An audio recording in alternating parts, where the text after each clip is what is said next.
Voilà, ne vous inquiétez pas, j'ai la même robe depuis 3 semaines ou 4 semaines pour vous, mais j'ai enregistré toutes ces vidéos en fait le même jour, c'est pour ça. Donc pas de souci, il n'y a pas de problème. Donc une vidéo aussi qui m'a été demandée, c'était sur la gestion du stress lors d'un spectacle. Donc c'est un sujet que j'ai pas mal développé depuis 3 ans maintenant que j'ai la chaîne, mais je vais un peu remettre au goût du jour cette vidéo parce que je crois que je l'ai faite il y a 2 ans, un truc comme ça. Donc je vais plutôt faire maintenant, je vais la faire en 3 vidéos. Donc là aujourd'hui effectivement on va parler de l'avant, vraiment avant le spectacle. Deuxième vidéo ça sera le jour J, comment se préparer pour éviter ce stress qui peut vous bouffer. Et juste avant votre passage, c'est-à-dire on va dire 5 minutes, des 5 minutes jusqu'à l'arrivée sur scène, votre arrivée sur scène.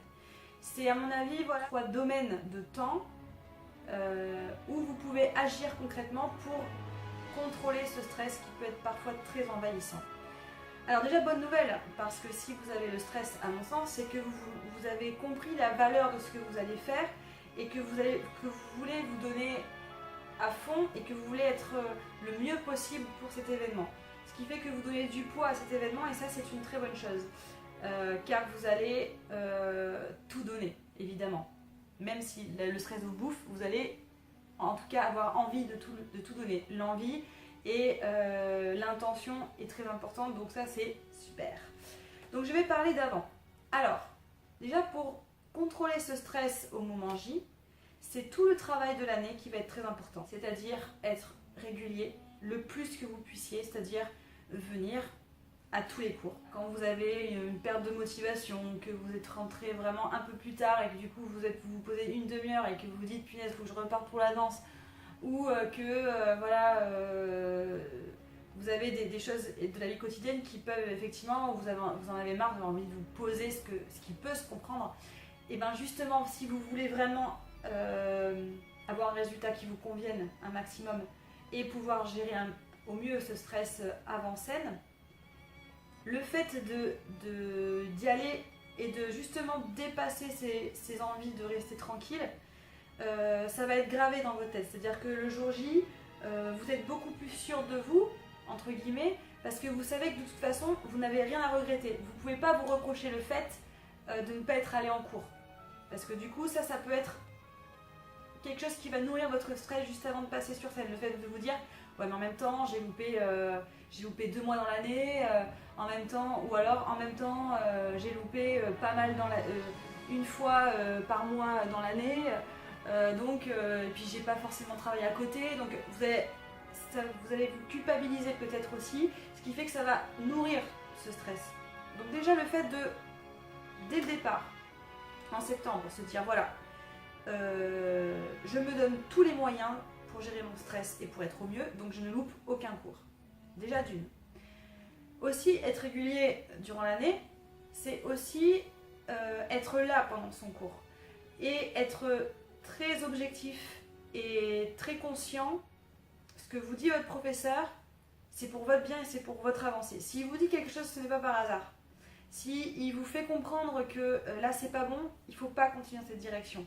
Ça peut, on n'en a pas forcément conscience, mais des fois, on va avoir peut-être comme une part de honte de ne pas avoir bien fait parce que le professeur nous dit ouais, il faut nous faire ça, machin.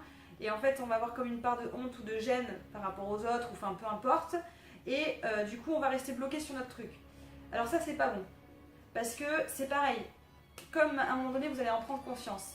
Le jour J, quand vous allez être avant la scène, enfin, avant votre passage, ça va peut-être aussi nourrir votre stress, ça peut aussi, vous pouvez aussi vous dire, ouais, mais en même temps, j'ai pas écouté tout ce qu'elle m'a dit. J'ai pas écouté tout ce qu'on m'a donné comme conseil. Est-ce que j'ai bien tout écouté en même temps, voilà, donc est-ce que là je vais rater mon truc forcément parce que j'ai pas forcément tout écouté, c'est vrai, de ce qu'elle a pu me dire, donc ça risque d'être catastrophique.